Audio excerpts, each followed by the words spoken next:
તો આશા રાખું છું કે તમે બધા સહકુશળ હશો. હું પણ સહકુશળ છું. આજે 10 ફેબ્રુઆરી 2026નું કરંટ અફેર લઈને તમારા માટે હાજર થઈ ગયો છું. તો ચાલો મોડું ન કરતા આજનો વિડીયો શરૂ કરીએ છીએ. એની પહેલાં કહેવા માંગીશ કે ચેનલ પર નવા હું તો સબસ્ક્રાઈબ કરી લેજો. વિડીયો જો પસંદ આવે લાઈક કરી દેજો. ભાઈબંધ દોસ્ત ફેમિલી મેમ્બર સાથે વિડીયો શેર જરૂર કરજો, જે પણ ગવર્મેન્ટ એક્ઝામની તૈયારી કરતા હોય. ચાલો મોડું ન કરતા આજનો વિડીયો શરૂ કરીએ છીએ. પહેલો પ્રશ્ન છે, સાફ અંડર-19 મહિલા ચેમ્પિયનશિપનો ખિતાબ કોણે જીત્યો? સાચો જવાબ છે ભારતે.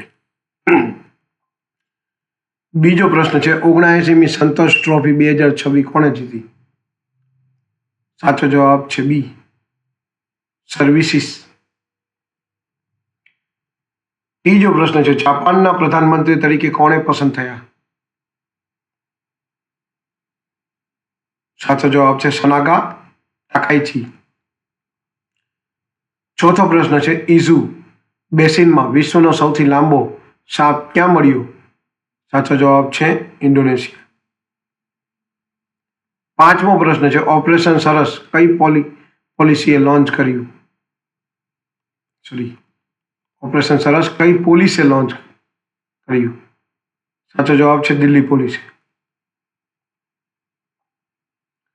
છઠ્ઠો પ્રશ્ન છે, વિશ્વ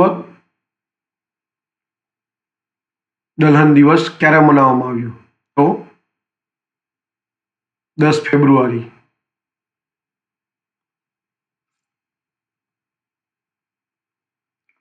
વિશ્વ દુલ્હન દિવસ હશે, દુલ્હન નહીં હોય, લખવામાં બાય મિસ્ટેક છે.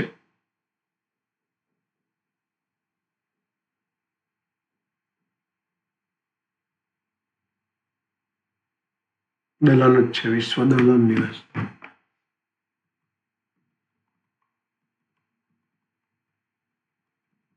સાતમો પ્રશ્ન છે, અશ્વિની વૈષ્ણવે ક્વાલકોમનું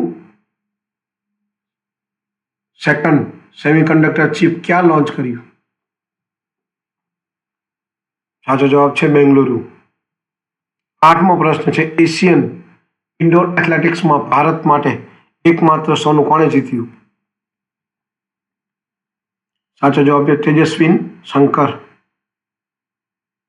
નવમો પ્રશ્ન છે, સ્નો વિન્ટર ફેસ્ટિવલનું બીજું સંસ્કરણ જમ્મુ કાશ્મીરના કયા જિલ્લામાં યોજાયું?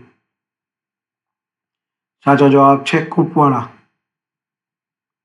10મો અને છેલ્લો પ્રશ્ન છે, કઈ રાજ્ય સરકારે એઆઈ આધારિત ડિજિટલ લર્નિંગ પહેલ એટલે કે પઢાઈ વિથ એઆઈ લોન્ચ કરી?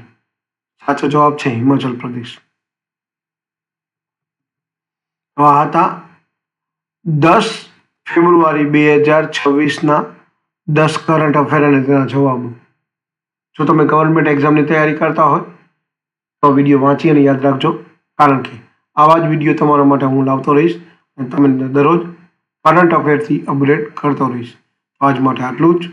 જય હિન્દ, વંદે માતરમ.